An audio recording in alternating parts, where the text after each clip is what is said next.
Happy New Year and welcome back to another episode of the Coach's Approach podcast, where we take an inside look at the coaching world. As always, I'm your host, George Gresco. Please continue to follow us, follow the Coach's Approach podcast on social media, Twitter, Instagram, Facebook, and YouTube. Also, please check out thecoachesapproach.com for everything you need to know about the podcast there.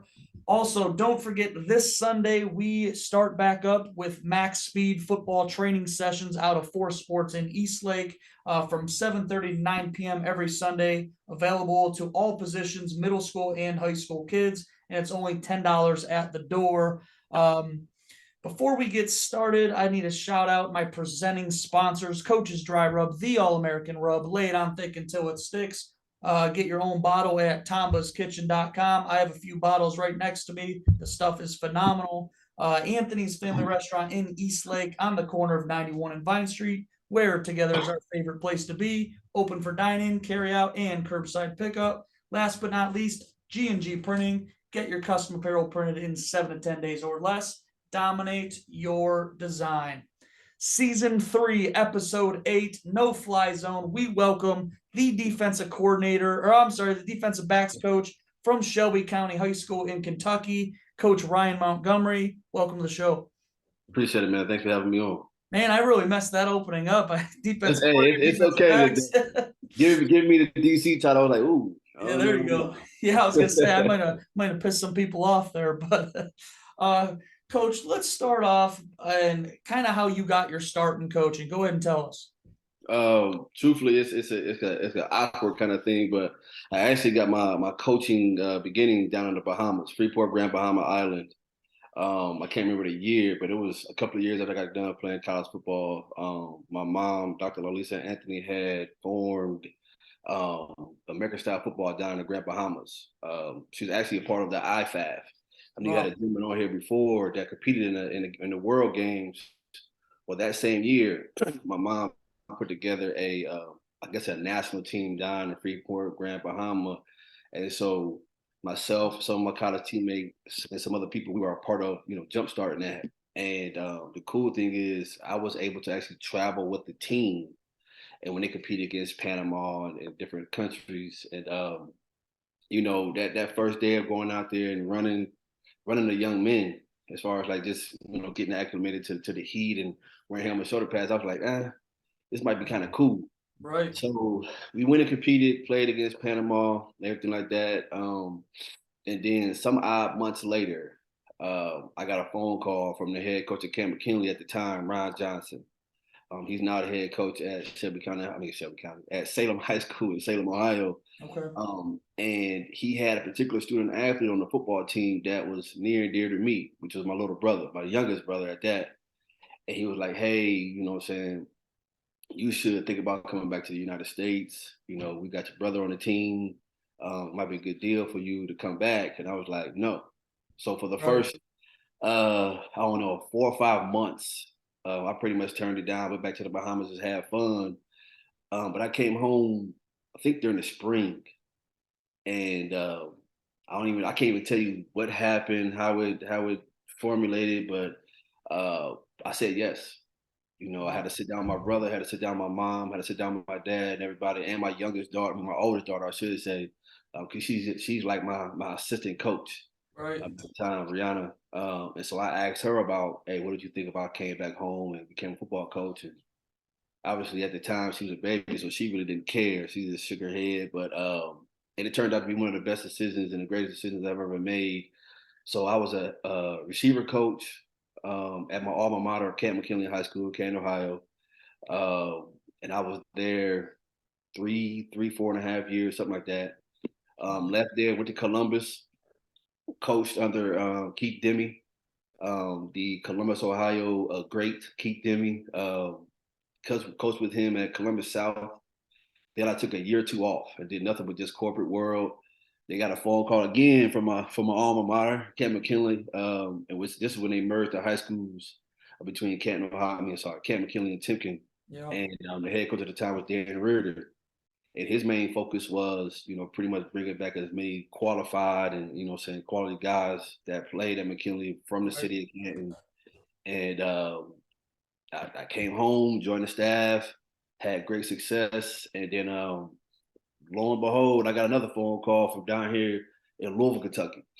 It was actually a non-coaching position with the JCTC, which is Jefferson Community and Technical College down here for IT. My degree is in computer science and mathematics. So I got a phone call from them. It was like, hey, we like your resume. We found you. Would you like to come down here and work? I'm like, absolutely. I'm out of here. Right. So Yeah, you gotta always go after the job. Absolutely. I'm like, I'm out of here. And so crazy thing about it is I ended up calling a coaching mentor, which is actually my receiver coach at Kentucky State University, where I went to play ball at. Cornell Burbridge called him up and was like, "Hey, coach, I'm coming to Kentucky. I want to be at Bryan Station, which is the actual high school that he went to, he coached at, or whatever." I'm like, "Hey, no ifs, ands, or buts about it. I'm going to live in this particular city. I'm going to work in Louisville, drive to Lexington. I don't want to hear anything of it." And he just pretty much like, "Hey, look, we're pretty much sold up as far as our staff.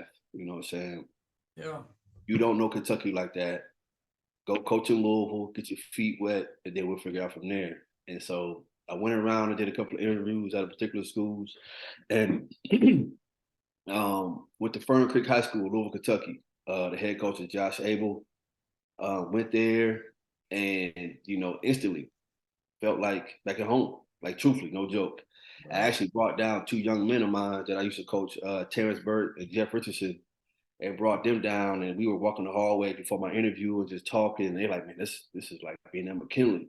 And obviously, being from Ohio, there's no school like McKinley, but the tradition, you know what I'm saying, Right. the environment, the community, so on and so forth, felt right. And so I coached there for 3-4 years, I think it is, and then took some time off here recently.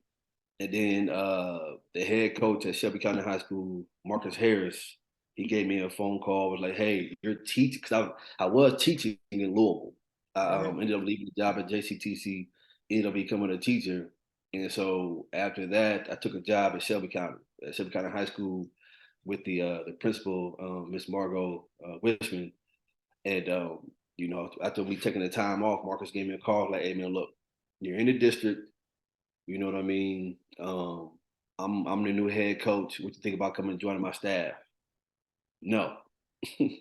So I told him no for a few months, and then you know what I'm saying, I went out there last summer. Truth be told, went out there last summer, late July, early August. It was like, you know what I'm saying, I'm cool. I had my time off, had my hiatus. Let's hit the ground running. And he hired me as a DB coach. I coached receivers my whole entire career. Right. Never coached anything else, but that's the position I played in college. But I'm at Shelby County High School right now. Loving the experience. We have a very, very young team, so the future is mighty bright on Rocket Lane, as we would say. Right. That's a wild story because you're in, you're Bahama, and then you're back to Ohio, then you're in Kentucky. That's a wild bounce around story. Yeah, I mean, Yep. it took a lot of adjusting. The cool thing about it, honestly, was the fact of me playing college ball down here. I was able to adapt and meet Right. people. We still had teammates of mine that lived in Louisville, have teammates of mine that live in Lexington. Now I live in Frankfort, Kentucky, which is actually where Kentucky State University is at, and I have teammates here as well. So, you know, feeling at home and not feeling Right. alone and all that kind of stuff like that.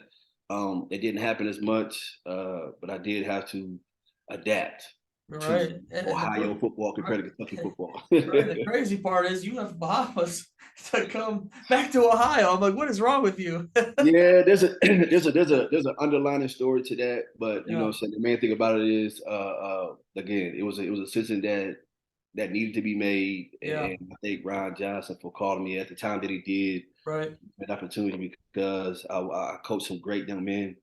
And being the oldest, I'm actually the oldest of nine. Tell a little bit more myself, but I'm the oldest of Wow. nine, and being able to coach my youngest brother that I hadn't seen, because Yeah. playing high school ball, playing college ball, living 6-7 hours away or whatever, I never had got a chance to see him, except Wow. for when I went home every blue moon. Um, and so to see him at that age and where he was in life, I was like, you know what, maybe this might be a cool thing. So to be able to coach him his last 2 years of Right. high school, and then beyond that, was pretty cool. No, that's an awesome story. I'm like that. That me and the oldest of nine to come back and coach your younger brother. That's just a cool story within itself. Now, coach, every coach has someone that they kind of look up to and admire and learn from. Who has been the biggest impact on your coaching career? Who has had the biggest impact? Man, I gotta give. It's not a long list, but I gotta give them the just due. Number one would be Tom McDaniels. The late, I mean, it's the greatest coach in Ohio history besides my guy up there, Chuck Kyle, Ignatius and stuff like that. But McD was my coach. He was actually my father's coach as well. Wow. I played with Ben. I know of Josh and stuff like that, but um, his his outlook on life, not just coaching, but his outlook on life really came full circle years Right. later. I mean, we winning games and winning national titles and winning state titles, all that stuff was cool. But he was the first person to help me understand that winning wasn't everything. Now here we are, we're the number one team in the United States of America. You know what I'm saying? We're winning and we're beating teams and so on and so forth. And he was like, who? The ball bounced our way. You know what I Right. mean? What do you want to be as a human? Who do you want to be as a man? And, obviously as a 16, 17-year-old kid, it's like, whatever. We winning. Right. So McD is number one. Number two is one that people know about in Ohio, Ted Ginn Right. Sr. Uh, I got to tell this quick story, but No, go ahead. I've known Ted Ginn with Coach Ginn. I've known him since high school. Um, my first experience, the first time meeting Coach Ginn was when we played Coach Ginn and those guys when he was at his first or second year at Glenville. We beat him by 80 when I was at McKinley. And you would have thought that they won the Super Bowl. They got Troy Smith and Dante Whitten and all these guys that would later on go to Ohio State, be great. And you would have thought they won a Super Bowl just because they were able to play the game of football. That was Right. it. You know what I mean? And so he was the one that, again, reiterated later on that, hey, man, it's just a game. Have fun with it, enjoy it, and everything like that, but don't let it dictate what your future is going to be. Use as a vehicle, all that great stuff. And I still keep in touch with Coach Ginn to this day. I just hit him up, obviously a couple of months ago when they won a state title. So that was kind of cool. We still talk. Actually, when we did our first or second bus tour from Kentucky, we went up there and I visited. We took our young men. I'm like, hey, I want you to meet this guy. And when they found out who he was, he coached with Marshawn Lattimore's and all this stuff. Like, they were Yeah. like, you know this guy? I'm like, yeah, personally know him. And so him, I gotta give kudos, I gotta give shouts out to Cornell Burbridge again, my receiver coach for Kentucky State. Leaving Ohio, going to Kentucky, not knowing anybody on the football team. He wrapped his arm around me, treat me like one of his sons. And again, I was told, and it was reiterated, like, hey, football is not it. Play this game, use it to the fullest, and then, leave it be. If you become greater than what you are in this sport, then cool. If not, let it be. The last two were the two that gave my first coaching jobs. Obviously was Ryan Johnson, like I mentioned, and Darren Reardon. I can't thank them enough for allowing me to come back to McKinley and coach. I mean, there's no greater reward than to come back to your alma mater and be able to coach. You know what I'm Right. saying? Walk the same hallways, the same locker room, so on and so forth, everything like that. And those are the memories that I'll keep forever, no matter if I stay down here forever or end up going back home sometime in the future. But what I mean, being in that locker room and finally seeing the ins and outs of what I was going through as a student athlete and be able to share it with the young man, like, hey, when I played, this is what was happening, but now I'm a coach. I need you to see this part of it as well. And those two great men, I can't thank them enough for Right. everything they've given me to help me be a coach, because those are the two that gave me coaching and took me to clinics and stuff like that. So really appreciate those young men, and I think that might be it. It might be some more, but We'll stop right You'll there. think of it after the fact. You're gonna be like, "Dang it!" But it was pretty cool. You mentioned Tom McDaniel's. I actually had him on the podcast. I think season 1 or season 2, and everything you said about Tom, I'm like, I heard it throughout his interview. And it was pretty funny. He couldn't figure out how to work his microphone on his end, so I actually had to call him and put the phone next to the microphone. So it's just kind of funny. Listen to that. Now, coach, every coach has their own way of doing things, how they run their program. What would you say your coaching philosophy is? Um, uh, what did I tell a young man? I call it uncontrollable chaos. You know, I Oh say yeah, that to him every now and then. But it was actually the first group of receivers I had in 2009, 2010, whatever year it was. Um, we were making a joke about the movie We Own the Night. You know what I mean? And it became a brand, and that's a brand that we stick with. And it's more so about like whatever is needed. Don't worry about we have it in this particular group. We have it, and the stuff that we did in practice, the stuff that we would do before practice, the stuff that we would do, team meetings and watching film, it would be kind of unorthodox compared to what everybody else was doing. But we just had a brotherhood, and to this day we still have it, still talk to them, and it was just more so about like, look, we're gonna go out here, we're gonna have a lot of fun, but I want you, and I would tell them, I want you guys to have fun, but I want you guys to pretty much lose control. For the next 2.5, 3 hours, this is your world. right, Lose control. Because they understood that, we're not gonna go out here and get 15-yard penalties. We're not gonna go out here and, rip guys' helmets off and, do anything crazy. But this is more so about like, hey man, this is the only time you get a chance to be 1,000% violent in a controlled environment. right, And I know people are like, oh, well, it should be controlled chaos. Well, how do you control chaos? You know what I'm saying? right, Things go crazy in this world. How do you control it? And so throughout the life lessons and stuff like that, we was teaching them. I would always tell them like, life is gonna suck, and so you got to find a way to have fun in an uncontrollable, chaotic environment. And football is going to treat you that way and want to teach you those things because the ebb and the flow of the game, you can't control that. right, So in life, you lose a job, your girlfriend hates you, you have a baby unexpectedly, you can't find the money for the rent. What are you going to do? right. Are you going to plan? Are you going to panic, lose your mind, or like in a game of football, you're going to play the next play, take a deep breath, and continue to have fun? And so, though that was the main thing is just go out there and lose your mind for 2.5 hours, but do it within in a team, a team concept as well. Oh, absolutely. Coach, you coach defensive backs.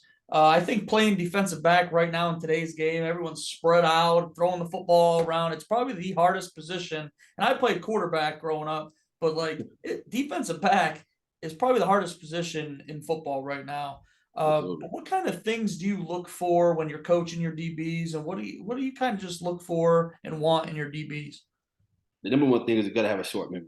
I know everybody said that, but it's one of the hardest things to help a young man, especially high school, understand like, hey, you got to have a short memory. Right. You're going to get bombed on, you're going to get ran over, you're going to get stiff arm. So have a short memory. In today's age, the good thing about it is you have YouTube and TikTok and stuff like that where you can show them highlights of, what I'm saying, Quentin Jammer and Deion Sanders and Rob Woodson of them getting ran over, stiff Right. arms, and so on and Yeah. so forth. Like, hey, look, if the top greatest to ever do it were exposed in this kind of way, understand that you will be too. Right. Um, the other thing is just, saying being a sponge. I love to watch film, but when I watch film, it's the thing that nobody else pays attention to that I look for. And so, they might have a particular play that they run on third and whatever. They might have a particular play that they want to go to, so on and so forth. That's cool, but what happens after that receiver makes a big play? You know what I'm saying? What does he do next? Right. What happens after that quarterback, throws an interception? What's the very next play normally that the coaches call? Is it going to be a run play or is it a flat pass play? And so with those kind of small things, you got to help a young man out as far as like, look, if you get exposed or you get an opportunity to expose, take advantage of it. You know what I'm saying? It's all going to work out in your favor no matter what. Um, the height and the weight and, all that kind of stuff like that. I don't pay attention to because we playing high school football and that's a college Yeah. coach's That's his job. Right, My exactly. main thing, yeah, you know what I'm saying? My main thing is just listen to me. Because the main thing is I tell young men, look, I've been there already. Yeah. I've played against them. I played with them. I've heard the verbiage. I've seen it. I've seen the practice drills and so on and so forth. And so, I may know just a little bit more than you, just a little bit. Um, the tools I'm gonna give you are gonna help you be successful because I played receiver in high school and in college. So the main thing about it is I know what the tricks are to beat you. Right. I give you these tools, no matter what they are, hand placement, footwork, eyes, whatever. If I gave you these tools, I'm giving you them for a reason. I'm not giving it to you because I saw it on YouTube. Right. I'm giving it to you because, I was taught how to beat those things. So just a sponge. And again, like I said, being a sponge, being a film guy, and just having a short memory is the main three. No, absolutely. Coach, you've coached, or all coaches have their favorite memory in coaching that kind of, you look back and just it's an unbelievable moment for you and everything kind of stands still and you just enjoy that moment. What would you say is your favorite coaching memory of all time? Um, it's a meaningless thing for real, but it meant a lot to me because of the moment. So, in 2011, um, at McKinley, I was coaching under Ryan Johnson, and it was the 30th year anniversary when my dad then won the 1981 state title game. Wow. And so, we're playing Massillon. We at Fawcett because it never be Tom Benson to me. I always be Fawcett.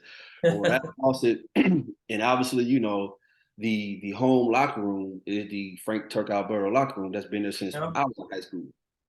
The older locker rooms, so they had pretty much shut them down, just use the storage or whatever. But this particular week, and this is how much of a madman Ryan Johnson was about the small things outside the game. So I guess during the week, they had been cleaning those locker rooms out, for whatever reason. We didn't think nothing of it. And so before the game began, you go out, you warm up, so on and so forth, go back in the locker room. So when we go back in the locker room, instead of us sitting down, chit chatting, getting ready for the game, we basically he brings us all together, the football team and the staff, and we beeline it to the old locker room. Like Oh, because wow. in the breakout turtle locker room, there's three locker rooms, I'm sorry. And we just, say you go from our locker room to the home McKinley locker room to the next locker room to the next locker room. And Right, so right. we line it through those locker rooms and we're running through the fans in a sense. But this is the Oh crazy man. thing. This is what's crazy. Normally the fans are right there by that other side of the locker room because the bleachers are right there in the old Fawcett. They Wow. had blocked it off. So the fans couldn't get over there. We found all this out later. So anyway, we Wow. get into the locker room. We get in there, and in the locker room are some of the players from the 81 state title team. And they're resharing their memories about being in the locker room and so on and so forth. And they talking about what the adrenaline felt like and pounding on the doors and everything. And we like, what are we doing in here? And so some time goes by, and Ron John taps me on my shoulders and says, "Hey, coach, you're going to lead them out." I'm like, "What you mean?" He's like, "We're going to commemorate your dad's team. I want you to lead the team out." Wow. Right. And so, no joke. He's like, "No, for real. I need you to stand on the top of the stairs, lead the team out." And so they had some kind of cue, what I'm saying, some type of cue to where they wanted to. And so we're standing at the top of the stairs. The doors are closed. And I used to always hear my dad about, hey, when they open them doors, we would run out like mad pack of dogs. I'm like, okay, whatever. You know what I'm saying? I can want to experience it. But that day, we did. We didn't run out.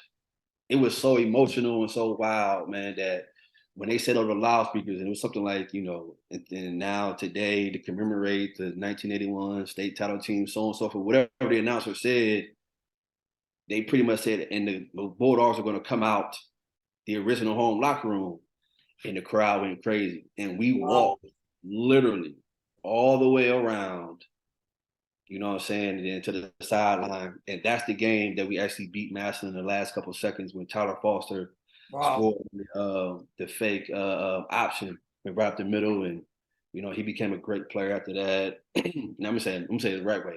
He was already a great player. He ended up Right. winning Player of the Year, and Wow.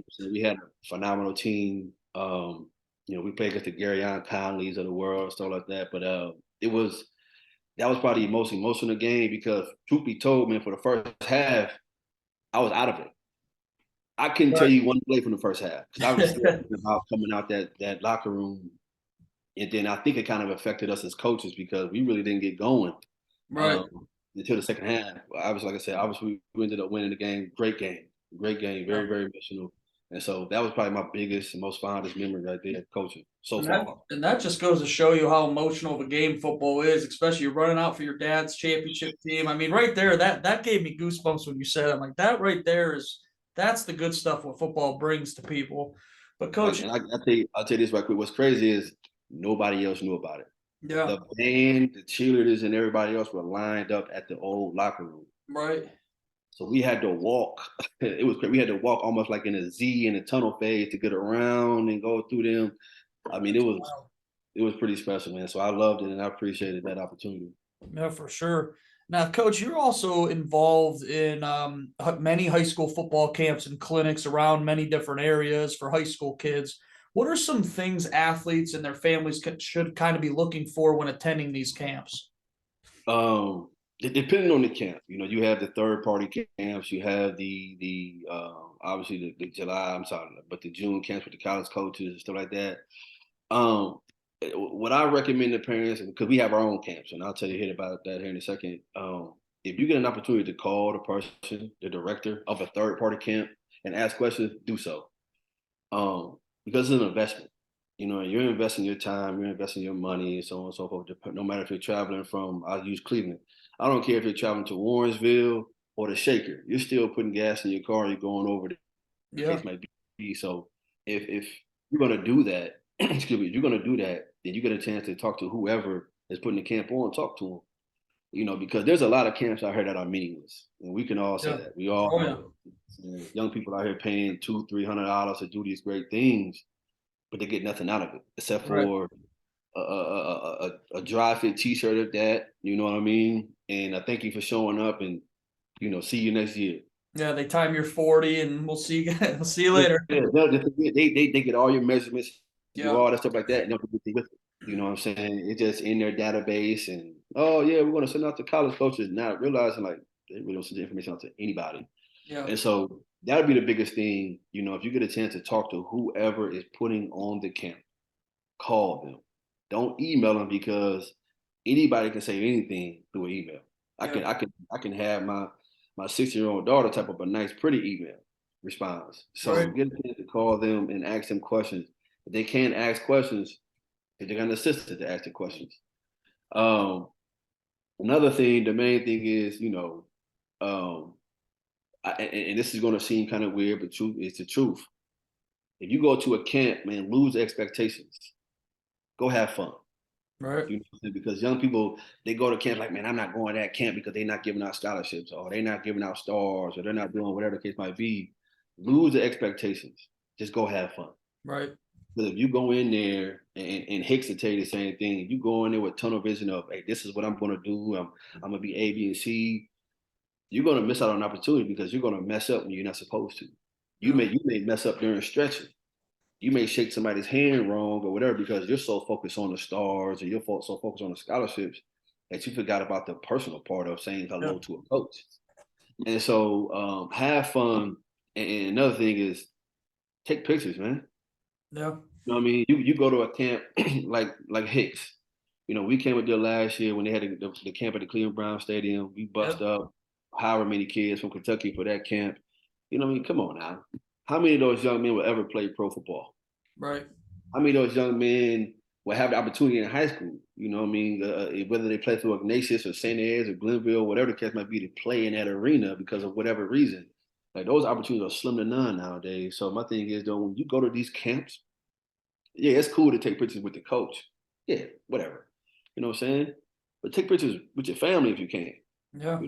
Take pictures with if your girl with you, take a picture too. If she's allowed on the football field and with the scoreboard behind you, man, take those pictures, man. Cherish those memories, and don't just be there for the glitz and the glamour of okay, I'm here and I'm whatever. No, no. Another thing is network. Yeah. You know, when you go to the camp, you're gonna know who the man is. You're gonna know who that guy is. Get his information, become friends because you never ever know. You Yeah. may hit a spark your senior year, your junior year, whatever. Y'all end up being roommates. Make that connection right now. So those are the main things. I mean, it's all kind of stuff like that as far as like, make sure you're eating right before the camp and sleeping right. But those things Yeah. are basic. The main thing is do your research. Get, what I'm saying, know where you're going, who you're talking to, have fun, take pictures, and just enjoy it. Lord, my goodness, it's a memory. Because I'll give you an example. We have a camp coming up next week. Matter of fact, it's a senior only camp for the class of 23s. Everybody talking about the recruiting is going down for the current seniors and so on and so forth. And the kids need to take advantage of the NAI D2 opportunities. Well, we're going to give that opportunity. We have like 20 something schools that have committed to come and show their face. We have a couple of Division One FCS schools. Obviously, FBS can attend. If you know the recruiting calendar, that's another thing too. Let me back up a little bit. I gotta say this. I thought about it. When attending a football camp, I wish we could like bold this or something like that. When attending a football camp and the flyer or whatever says, hey, we're going to have X amount of coaches there from Division One and Division Two and so on and so forth. Type in Division One football recruiting calendar into Google.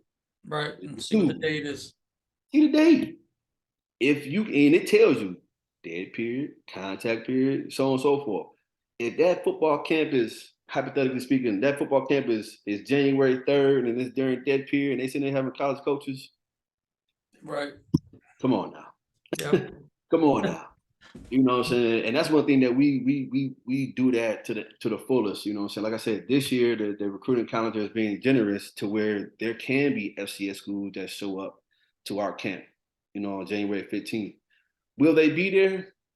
We hope so. Right. Who knows? Yeah, Right. we can't make them come, but the main thing about it is that's the key to it. We let the parents know what you're paying for. We let the young men know what you're paying for, and so we add little small incentives to help things out. Like a great one, and then I'll hop off the topic is the last few years we've given the young men dry fit shirts.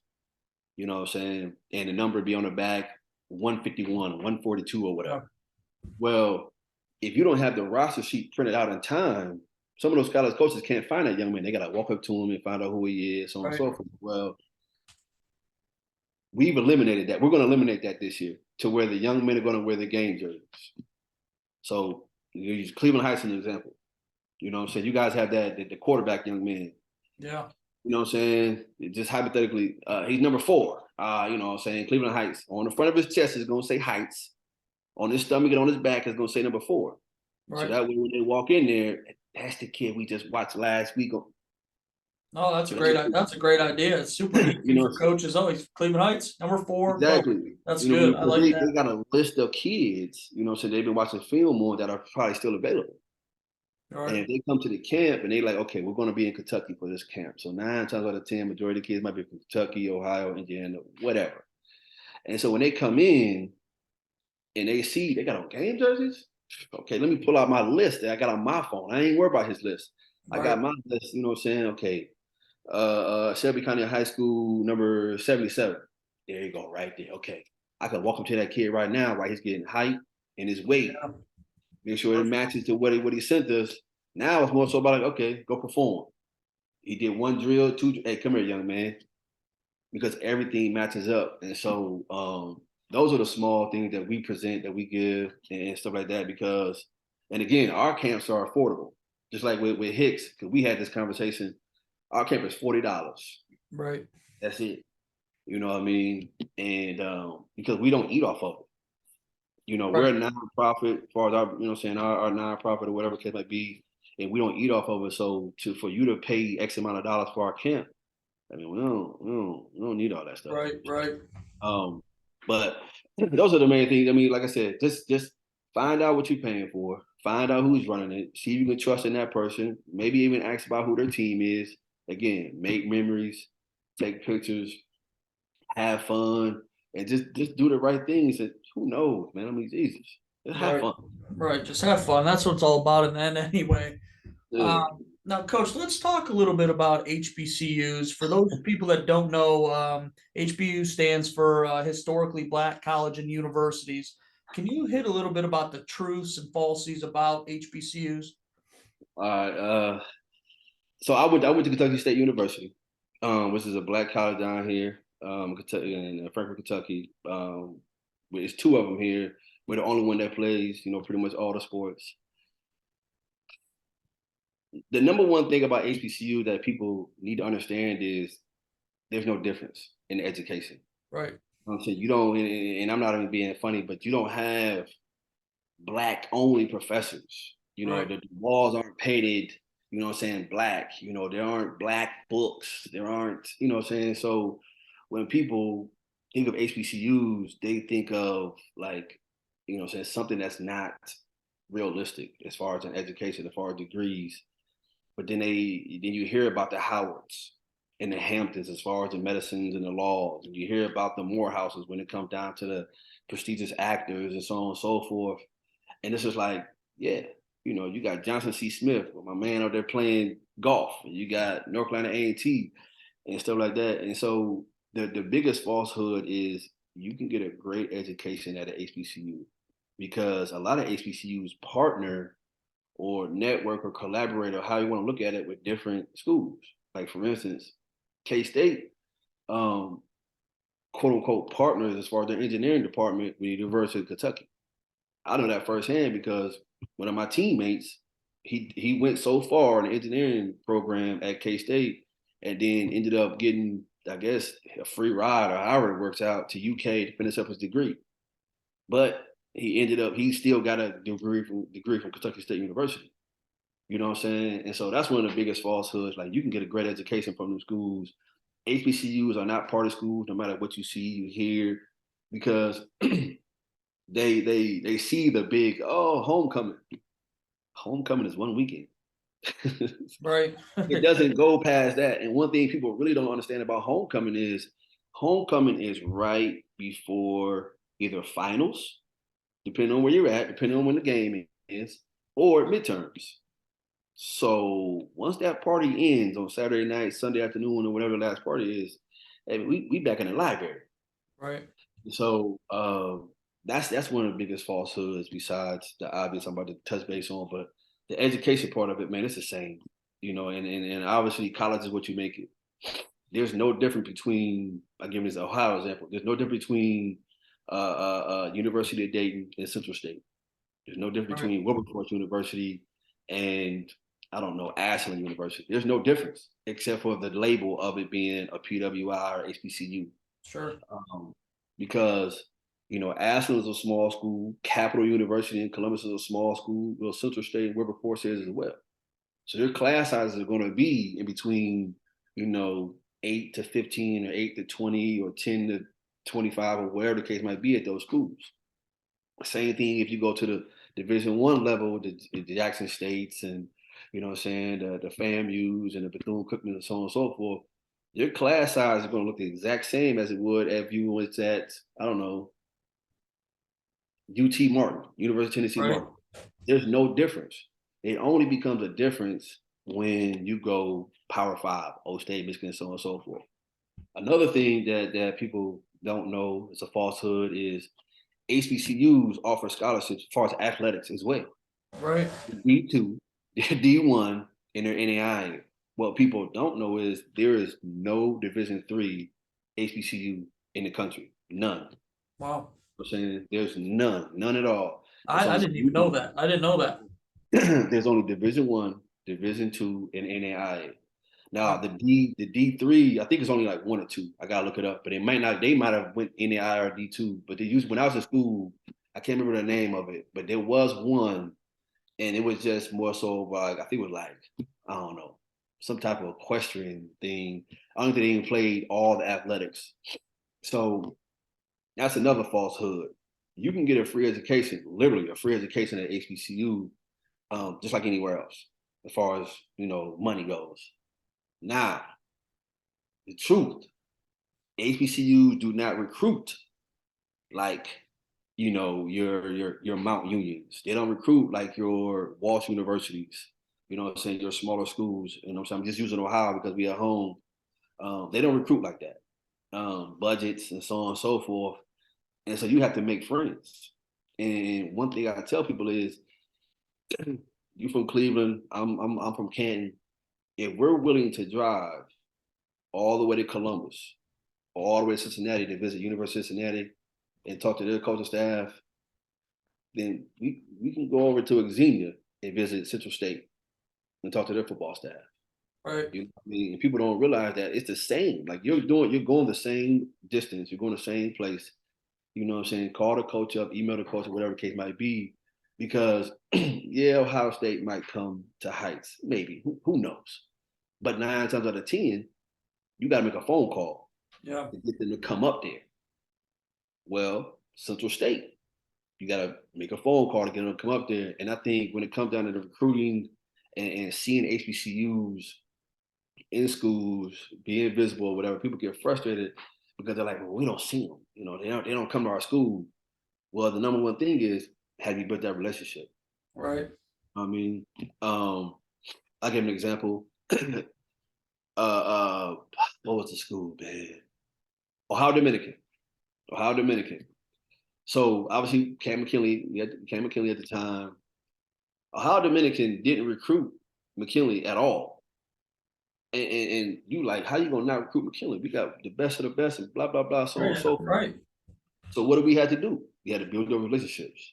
You know, our head coach would go down there. He's from Middletown. He would go down there, shake hands, and do everything like that. But people will forget that they would have to do that. You know, call those guys up.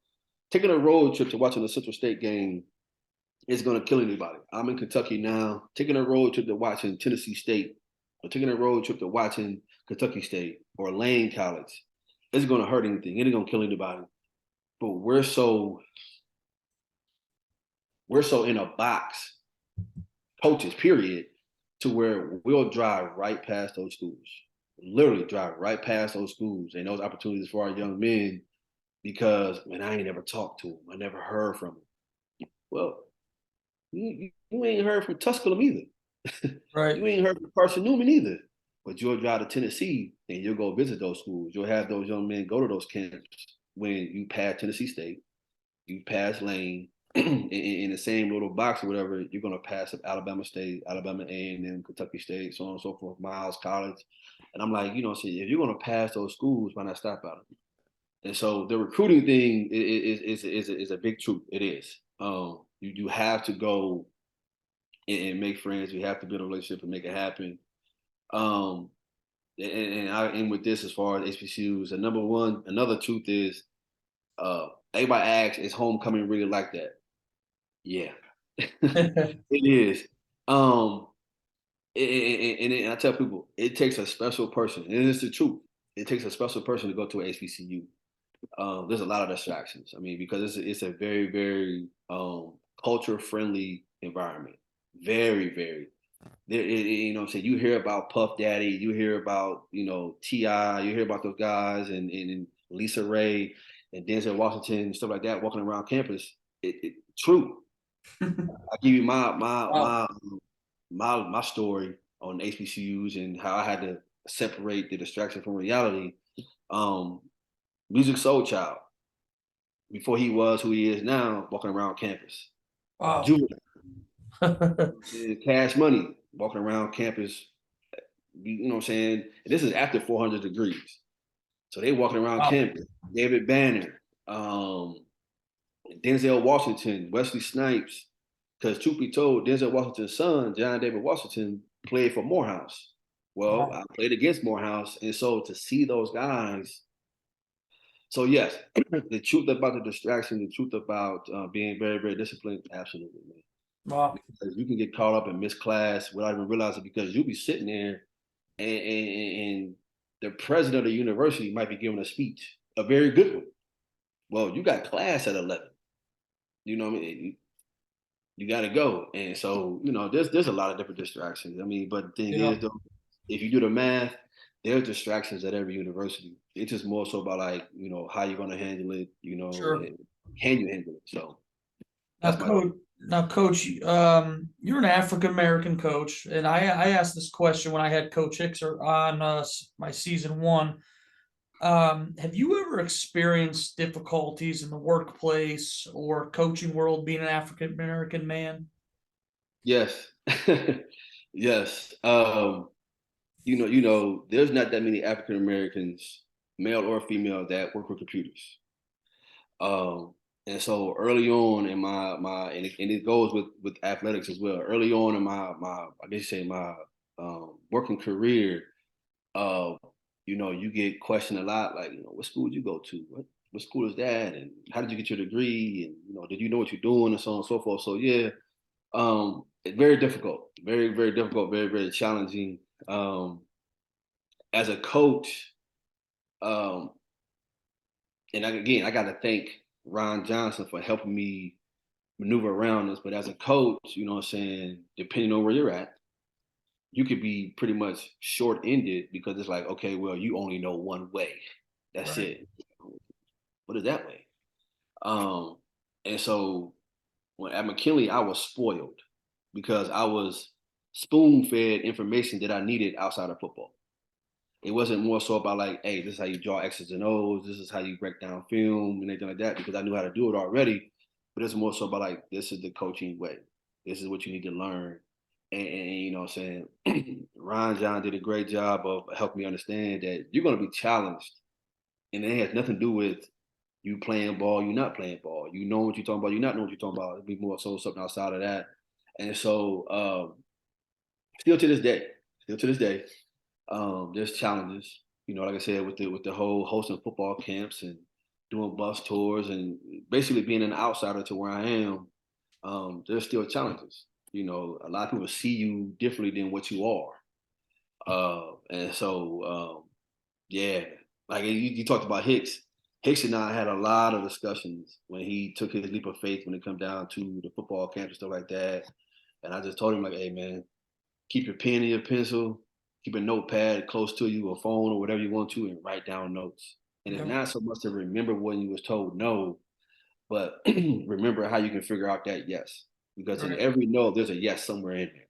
You got to figure out. And so you got to stick to it, understand what your purpose is, understand what you want out of it. Um, and truthfully, obviously, people are going to say keep God first, but truthfully, when it comes down to coaching, for me, keep the kids first because you're going Absolutely. to get your reward one day. You know what I'm saying? But it's not going to be in a trophy form. It's not going to be in a medallion form. It's not going to be in a ring form. Nothing like that. It's going to be in some kind of, coach, can you come to my wedding? Coach, here's a picture of my first child. Coach, I'm having a hard time. I need some advice at 1, 2 o'clock in the morning. Those are my trophies that I've gathered over the past 10, 11 years or however long I've been doing this. And so what I do is I just do my best to keep the young men first.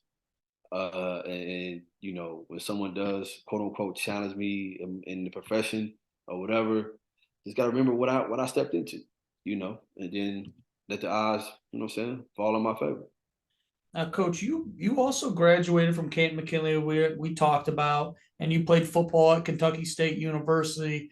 What advice would you give a high school athlete that wants to compete at the next level, whether it's football, basketball, whatever they want to do? What advice would you give a high school athlete to compete at the next level? Sit down in the locker room one day, either before practice or after practice, look to your left and look to your right and understand those guys won't be there when it's time for you to go to college. So what they do or what they don't do doesn't affect what you want to do. Right.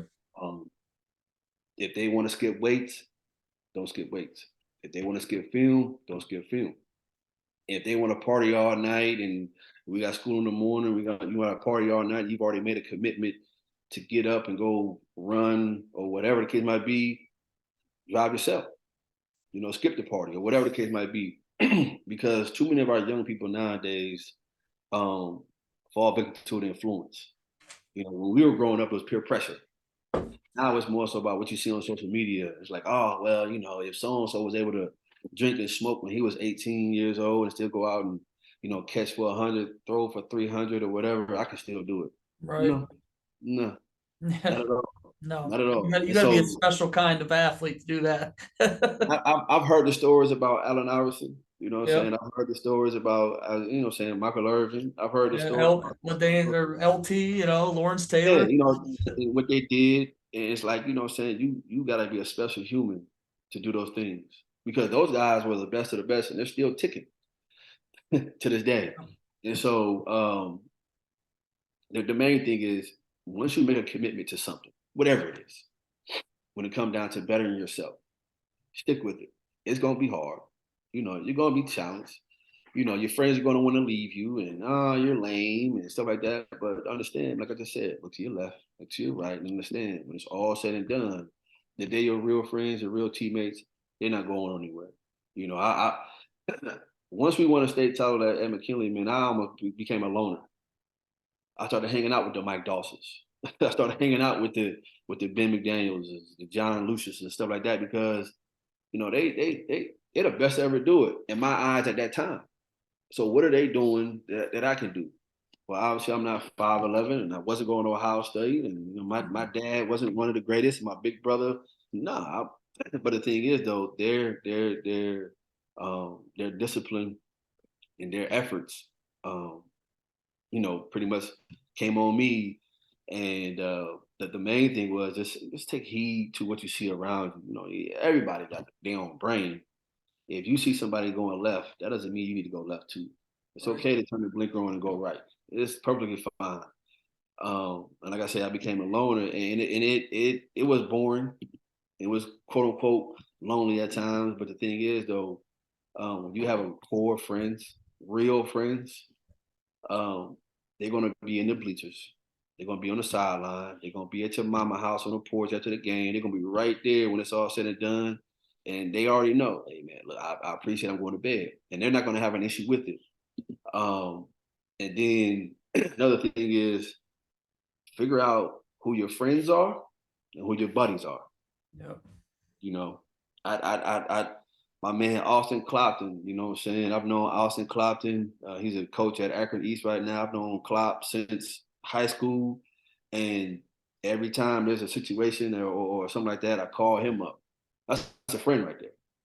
You know what I mean? I don't call him up like, yeah, I found this latest whatever. What is it? We talk about life, we talk about sports, we talk about, relationships and so on and so forth. And you know what I'm saying? It all started when we were in high school. I would drive to Akron and he would come to Canton or whatever, and we built that friendship from then on.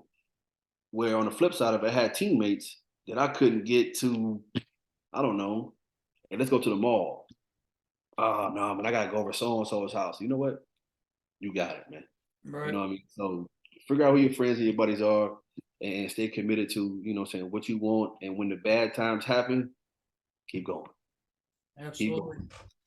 Coach, we have hit the point in the show for our fun segment. It's called Rapid Fire 7. I'll ask you seven completely random questions, never seen before. I haven't seen them. I don't write these for this part of the show, but you're to answer these as fast as possible. Oh, God. This segment's brought to you by Coach's Dry Rub. But Coach, are you ready? Yes, sir. Here we go. All right, could be absolutely anything. I'm telling you. All right, question number one. Do you have any pets? And if so, what are their names? No pets at all. No pets. Okay. Oh, this is funny. Blondes or brunettes? Oh, man. Brunettes. Have to go brunettes. Nike or Adidas? Nikes. What is your New Year's resolution? Stay me. Stay focused. Stay with God and stay me. Absolutely. Where's somewhere you've never been but want to visit? That's a good question. Man. Africa. I'll say Africa. I haven't No, been I there. think that'd be cool. I always want to go somewhere that I've never been, just to be a complete culture shock to me and be like, wow, this is incredible how other countries live. Exactly. What is something you're afraid of? Truth be told, letting my grandmother down. My Yeah. grandmother passed away when I was a senior in high school. It sounds weird, but that's my biggest fear, man. To letting Yeah. her down. And then let me see where I'm at here. And the last question is, if you were president, what is the first thing you'd like to change? If I was president, the first thing I would like to change, President Montgomery, doesn't that sound good? man, President Montgomery. The first thing I would change. Oh man, I can't answer this fast enough. Oh man, truthfully, yes, I can. Being a Excuse me. in the education world, I would definitely change the pay rate of teachers. Yep. Man, I was. You have no clue when I first became a teacher how many people I called back home at Camp McKinley, at Crenshaw Middle School, Bellstone. The assistant superintendent of Kansas City Schools was my math teacher at elementary, Mr. Dan Nero. I emailed as many people and called. Hey man, I apologize. Called my coaches that were teaching. Man, I apologize. Because some people have no clue, man. No. No clue. Oh yeah. And so I would definitely change the pay rate. I mean, obviously there's certain places that get paid more, get paid less or whatever, but hey, you can't make it equal across the board because of cost of living. But definitely would take a huge look into that, man, just because I've been in there. And yeah, yes. Yeah, That no, probably it's a different world, from a parent's perspective.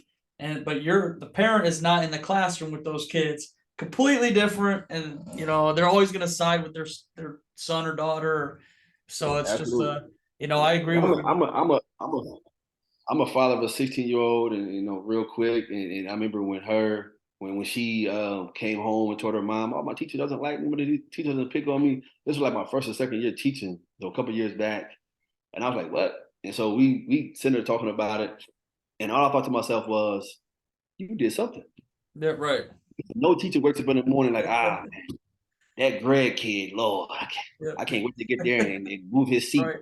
Like, no, we get there like, okay, when is 3 o'clock? Yeah. And so, and that was the main thing I had to help her understand. Like, we don't come in upset at you.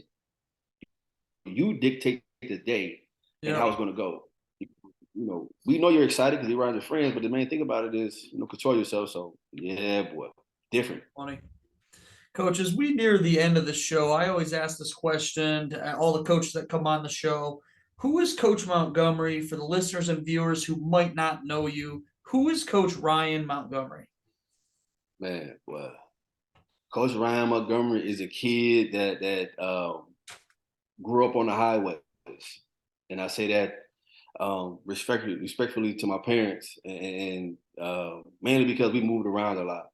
You know what I'm saying? Born in Canton, semi-raised in Georgia, been to South Carolina, been to Michigan as far as Detroit, and been all these different places. So I've seen a lot.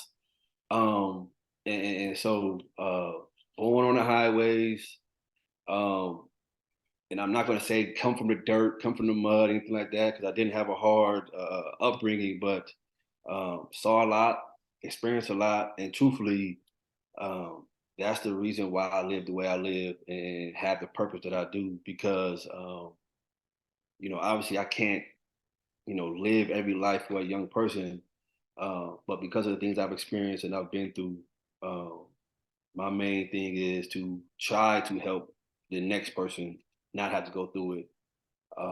Obviously, there's no there's no magic wand I can wave and say, hey, if you see something in your household, man, call your uncle up, and I can do that for every single kid I run into. There's nothing I can do about that, but the advice you can give in a realistic outlook, because a lot of people talk it, but there's not that many that have lived it, and so I always tell young people I know, just because I look the way I look now, have the job that I have now, wherever I'm living at or whatever the case might be, that has absolutely nothing to do with when I was younger.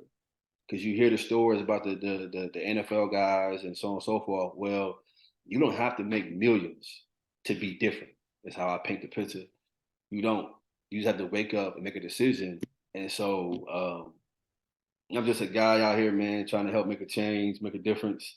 Um, Proud father, humbled big brother, excited son, ambitious. I guess you say ambitious and curious boyfriend. I don't even know how to whatever else you want to put with it, man. It's just more so about like I guess the main thing is I'm an onion. Like truthfully, you'll peel back on one layer and be like, man, he can do this. he says this or he has this intangible, or he has this characteristic. So I'm taking every single day, and whatever lesson that I learned from yesterday, I'm applying it. It's not just I was here, I existed. No. I learned something yesterday. Let me apply it to today. So I'm just a guy out here, man, living and trying to share as much resources and much information as possible, collaborate, network with as many people across the board. And you know what I'm saying? One day, who knows? You know what I'm saying? I might be able to sit at the table with the cool people and sip some champagne and eat some bread, some steak with them too. And you know, so that's me. No, that's awesome. I mean, that's a great answer. You can't get much better than that, Coach. But I thank you so much for coming on the show and spending some time with me. And I can't think of his name right now. Reached out to me and said I got to have Ryan Montgomery on the show, and I'm like, got to have him on. So no, thank you so much for coming on the show, and I appreciate it. Appreciate you, boss. And I also want to thank all of our listeners and viewers. You guys have been absolutely great. Please continue to share, like, subscribe, Twitter, Instagram, Facebook, YouTube. And don't forget to check out thecoachesapproach.com. This show will be up at some point tonight. But that's going to do it for today's episode of the Coaches Approach podcast. As always, I'm your host, George Gresco, and we'll see you guys later.